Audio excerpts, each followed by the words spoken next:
Anthony, and Justin. Justin, how are we doing today, bro? Good, bro. How are you? I'm good. I'm good, bro. It's been another hot minute since we did a podcast. We said that we were gonna return in May. That never happened, so we just basically capped right there in front of your eye.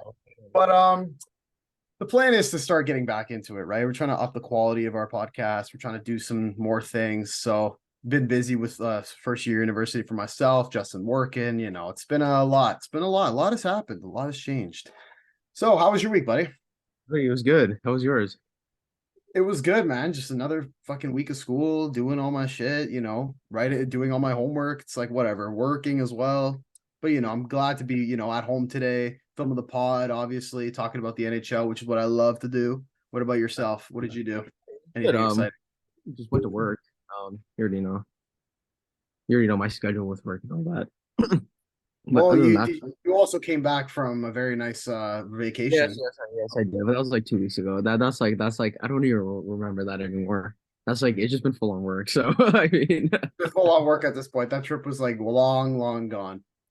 yeah. But no, We no, got life's been good since we did our last pod. So I mean, now let's get back into it, man. Like let's go.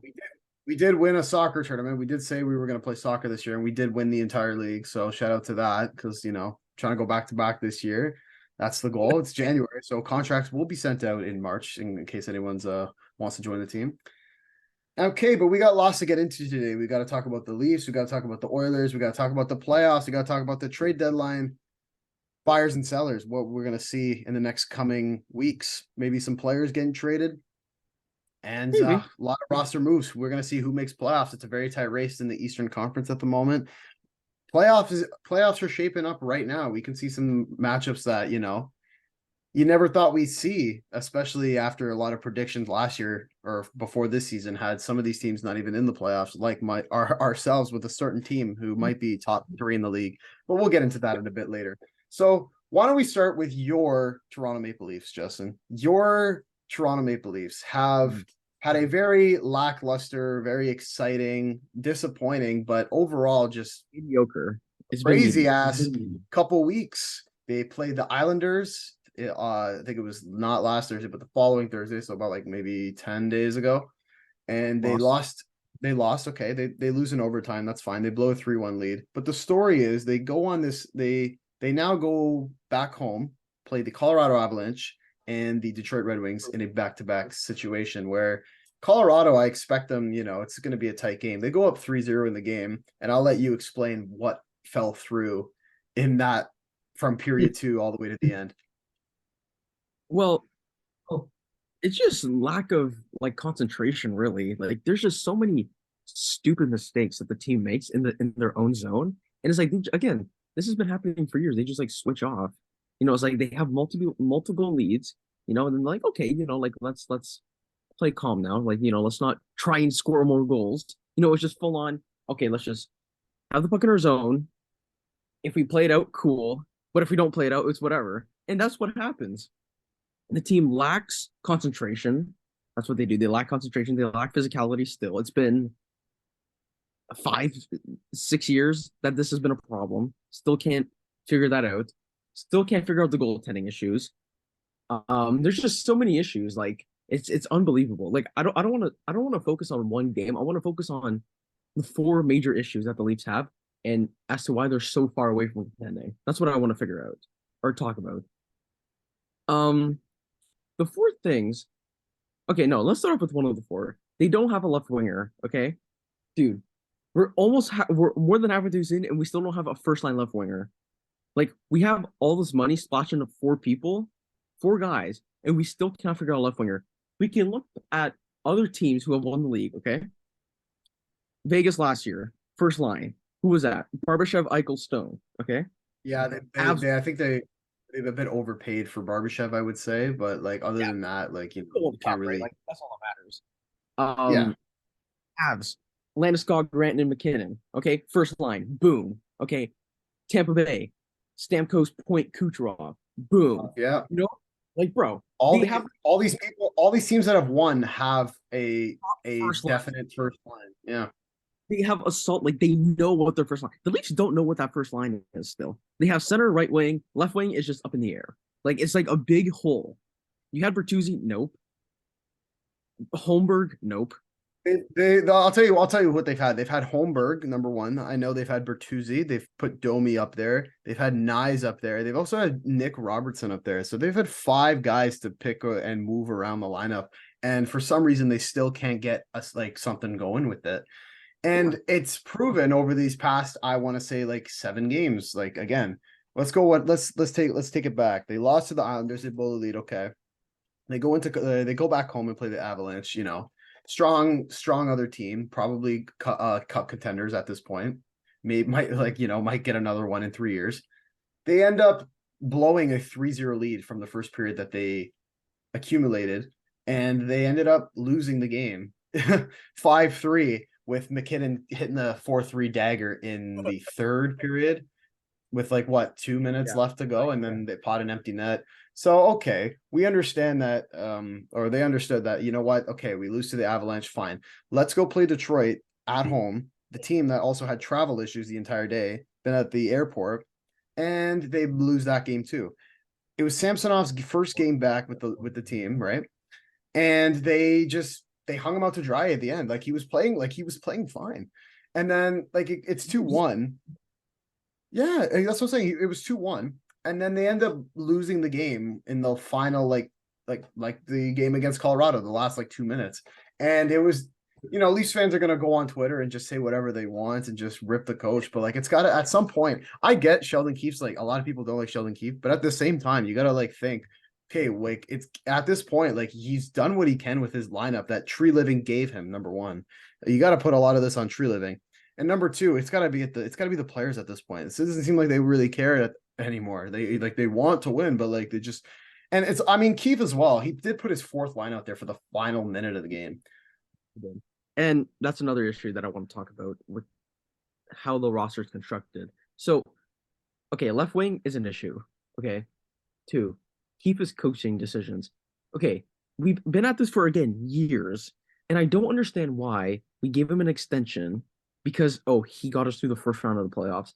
Dude, we should have done this 5-6 years ago, getting out of the first round. Okay, we've been in the playoffs for gonna be now 8 years. Okay, because we should make the playoffs this year. We should. Okay, we've been at this for 8 years. It seems right now it's a regression at this point, considering they're. I think they're what? I think they're close with Tampa Bay and Detroit by 1 or 2 points for that third spot in the Atlantic, right?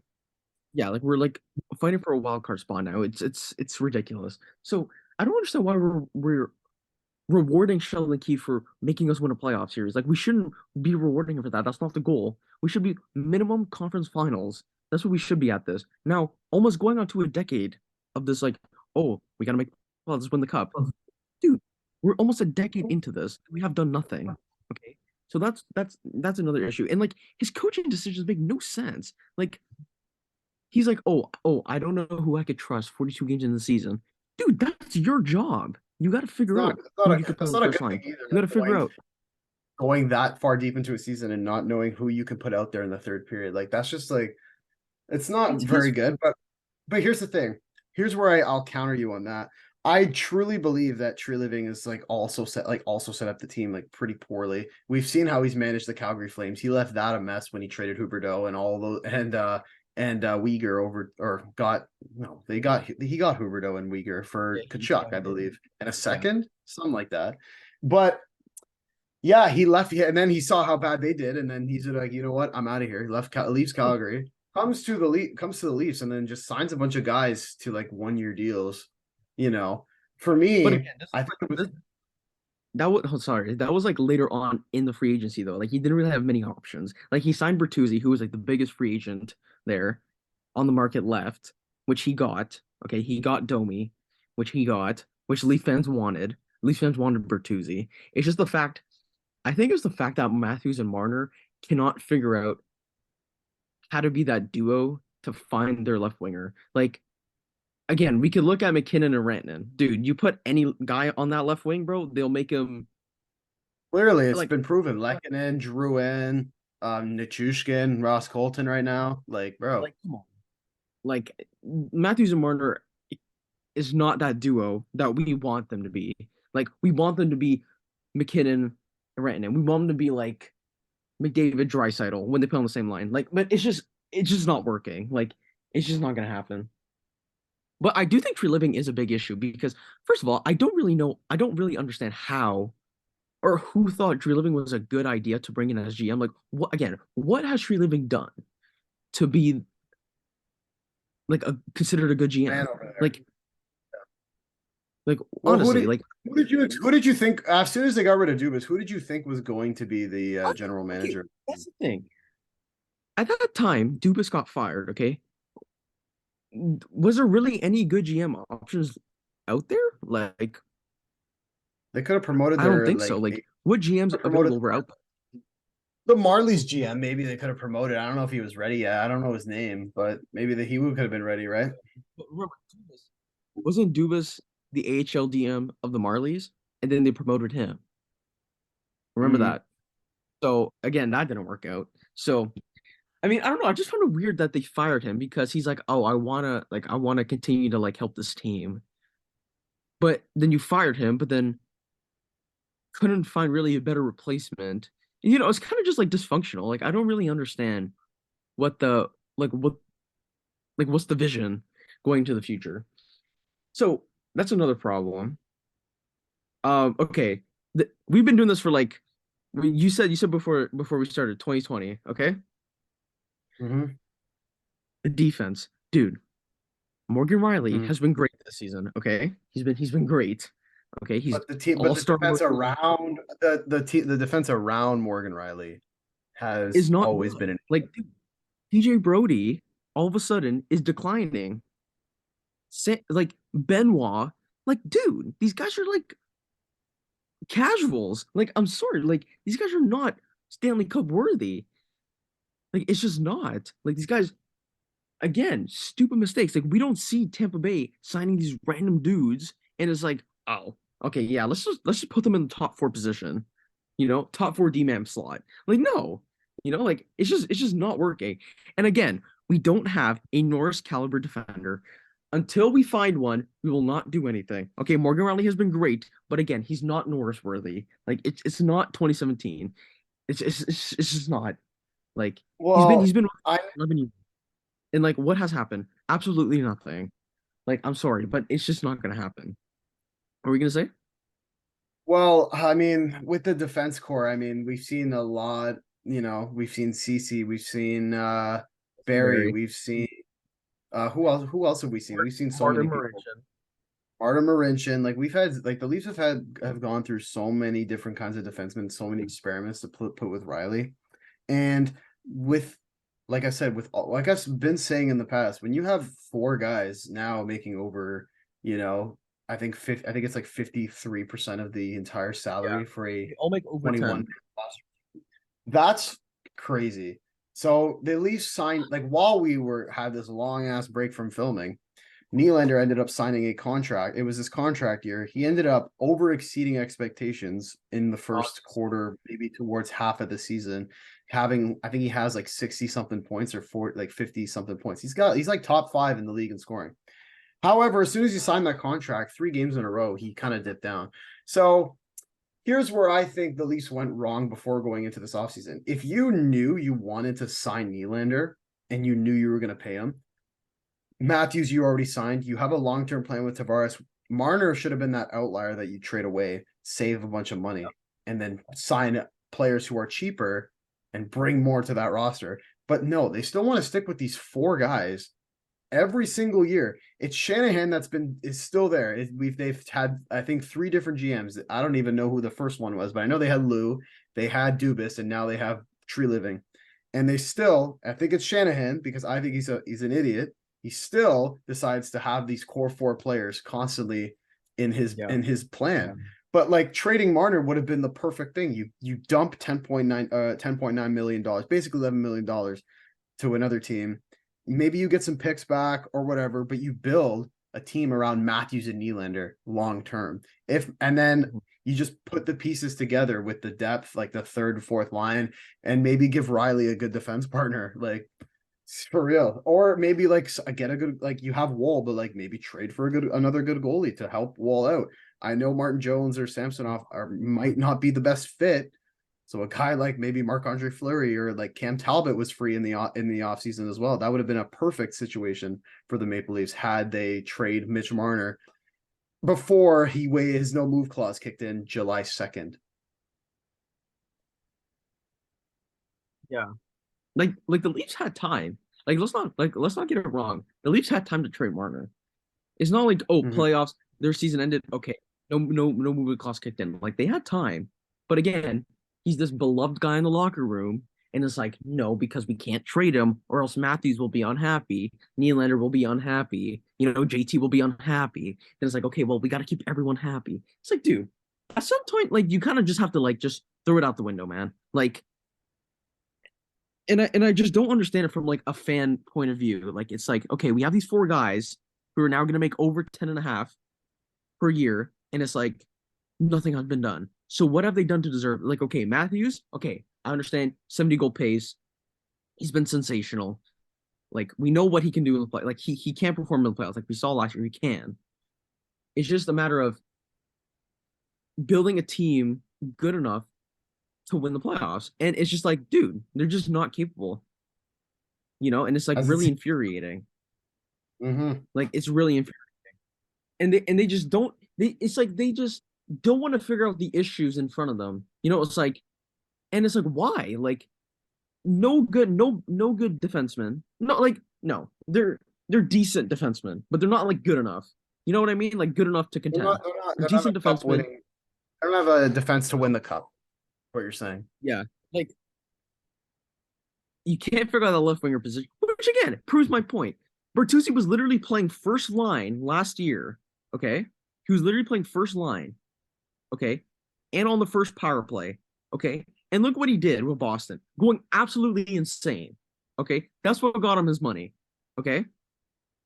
Now he comes to Toronto and he has not been that great. Like he has not been the Boston Tyler Bertuzzi that we've seen, and it's like, it just shows the Leafs are doing, and they're just not good enough. That's what it is. Well, That's yeah, another I thing. think I'd agree. Um, Yeah, Bertuzzi, like he had like I want to no, say it was like 12 points in 7 playoff games, dominant, right? dominant for the last year. Yes, and now he comes to Toronto and just like not like he's been okay. Like, come on, like at some point, like it's the players on the ice too, bro. Like, and I blame the management for what they have created because this is just unacceptable. Almost a decade into this, okay, and nothing has been done. Okay, it's like every year, just repeat, recycle, just recycle, repeat. It's like, you know what? Let's sign these guys for 1 year deals, and then let's just see how they do. And then, okay, if they leave, that's whatever. If they come back, okay, cool for a 2 year deal. It's like, dude, like, come on. That's another Yeah, thing. Like, operating on that kind of level has just been destroying this like team for it's just so not long, and not gonna happen. we've seen we've seen what the team like can and can't do in this Alberta Western Canada slash Seattle road trip. They did have a pretty decent showing against Edmonton in the first two periods, which has been a story for the past 5 games where they've had good first like for the periods 1 and 2, and then just the third period they just seem to fold and just collapse. Marner said it in an interview after I think it was the Oilers loss, where it's just he said something along the lines of we like the way we're playing, and Yeah, we're playing good hockey, and we just have to find ways to win. But it seems like they've been finding ways to lose. The next game they go play in Calgary, and they were playing a pretty decent game. They went down 2-0 pretty early, but then Matthews with an absolute amazing hat trick that he always tries to pull out, and he's been like their best. Probably him and Nylander obviously have been their best Leafs. Matthews has been OP. He scored that hat trick. They go into Vancouver and then go down 3-0 very quickly in that first period.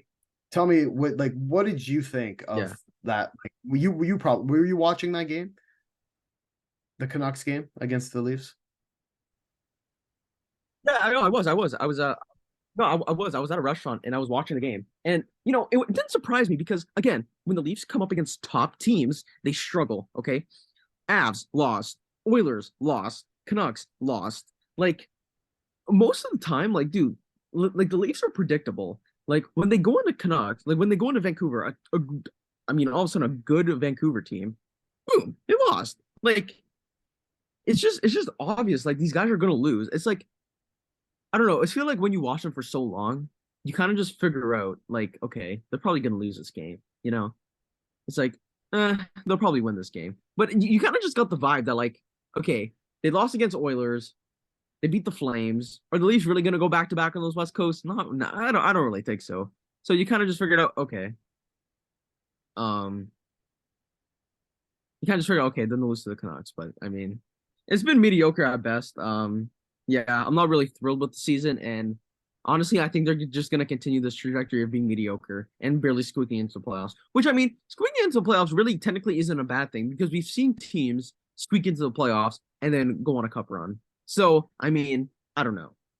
I don't know. Let's move on. I think we had enough of the Leafs slander for a bit. I mean, they've got this 2-game home and home versus the Jets this week, and then I think they have their break.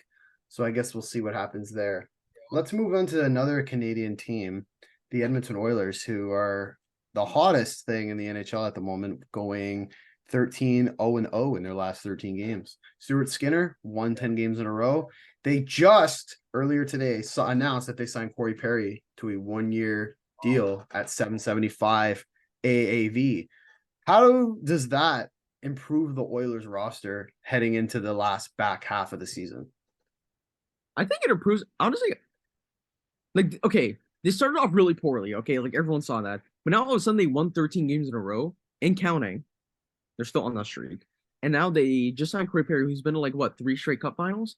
Like, I mean, when you sign Corey Perry, it seems like to be an automatic, Stanley Cup appearance. So I mean, they could make it now. They could, but I still don't think they're gonna win. But I mean, I think Oilers fans should be ecstatic that they just signed Corey Perry.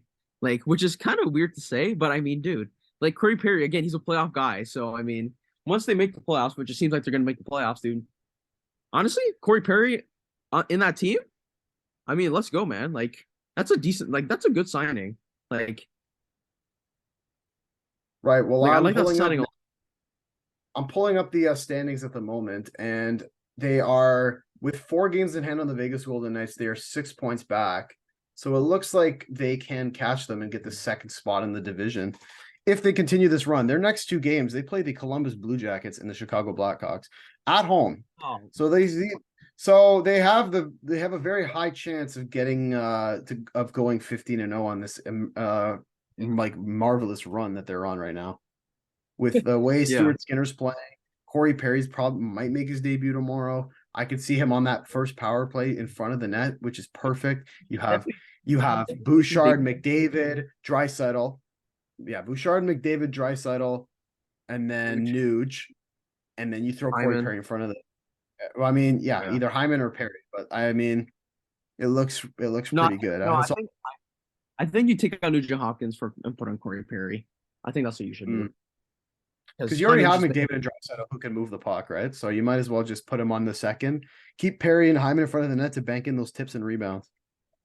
They're just gonna get even better. Honestly, Corey Perry should make his debut against the Chicago Blackhawks and score against them in his debut. That would be telling the story right there. Just the most scripted thing I've ever seen. Like, I know, as if the NHL's not scripted already. Jeez. Yeah. It's like sports books. Corey Perry anytime goal score, bang. Instant hit. Lock in the picks right now, of course. New York Islanders, they hired Patrick Waugh. I was very surprised to open my phone and scroll on Twitter and see that Lane Lambert fired, and then immediate replacement Patrick Waugh. Lou Lamoriello has had Patrick Waugh in the back of his mindset in the I guess for a good amount of time. Yeah, as it seems, because I mean the fact that he was already replaced, or Lambert was replaced within the same time that they announced he was fired, just goes to show that I think Lambert wasn't going to be the guy if they were not going to, traject towards making the playoffs. No. I don't know. Patrick Waugh in his first practice, I mean, you can see with the clips he was going, he was out there. He was out there, man. He was like, I don't care about you guys. We're just going to go full on practice mode. Like, no light stuff, just full on, just practice, practice. Like, okay, man. Like, and like, dude, Islanders like game is like just defense, defense, defense. Dude, they're not that defensive anymore, man. Like, they're scoring goals, but they're also like one of like the worst defensive teams. They create a lot of chances, they give up a lot of goals. Expected goals, they give up a lot as well, right? So, I mean, I don't know, man. Maybe Patrick Waugh will help their defense, but I don't know. I don't know. What's your take on this? Because I don't really watch either of that. Well, I don't watch a lot of Islanders hockey, and I think they're a boring ass team. Patrick Roy is definitely going to, I'd say maybe improve. I guess improve what's already like, they haven't been they've been a mid team. They're like a -20 with like 2 points out of a playoff spot. So they haven't been really good defensively as it seems. They give up a lot of goals. But I think Patrick Waugh could make some change. He's heading over to him and his Islanders are heading over to Montreal, in fact, on Thursday. So that should be a really interesting game. I wonder how the Habs fans are going to react to Waugh being behind the Islanders bench in that Thursday's matchup. Yeah, that should be interesting. But I mean, I don't know. We'll see. Islanders, I don't know. I mean, anytime they play Toronto, they just go crazy. So I mean, I don't know. It should be interesting to see how the Islanders do. I don't know. Will they have a new manager bounce? Like, will they win like 7, 8 games in a row, or will they still be a mediocre side? I don't know, but it should be interesting. It definitely should be interesting. So last topic Yeah. before we end it off here, we're making it a little short. The trade deadline. Would you say the Leafs should buy or sell heading into these playoffs? Leafs, dude, they should be buyers, but honestly, like it's just a matter of what they will give up. And I don't think they'll give up anything. So honestly, they're just gonna stay the same. Just stay the same. Because I don't see them Yeah, trading anything. I think the only thing they can really do is just trade within the roster and like because they don't want to give up picks from what I hear, and they don't want to give up prospects. Yeah. So if you're not confident Yeah. in your team going to all the way to the dance with trading all your prospects and picks, then you're not confident you're going to win. So I Mhm. don't they really think they're going to do much. They're going to have a quiet deadline from what is being said around the internet, and yeah, they I guess it's just not the year. They're going to have to. We're going to see what they do, but if they do something, it's probably going to be within the roster. I don't see them making a big deal. They got to Yeah. probably land a good defenseman and maybe some forward. But other than that, you're really not going to get much. Yeah. I don't know, man. It's tough. But It is yeah, tough. I think we're It is tough being a Leaf fan, but I mean, you know what? This is every year, so I really shouldn't be surprised anymore. at But this yeah. point, no. After past years before, I guess you don't really, have expectations. You're just going to see what happens and go with the flow. Yeah. I guess that's just the way. But yeah, guys, we wanted to come back and just, drop the first podcast, not to be too long, not to go into it, and not just because our meeting, not maybe because our scheduled meeting is only has a time limit because Justin, if you notice, forgot to set a time or remove the time limit. But we just got into what's new, what's hot, and we're A probably gonna little bit. drop every Monday. Is what like we try to do this every Monday is probably gonna be the schedule. We'll see. But at least once a week, sometime is when we're gonna start, dropping podcasts consistently. So that is it for this podcast. Thank you guys for watching. Click like if you haven't already, subscribe, and tell all your friends about it. And we'll see you guys on the next one. Take care, guys.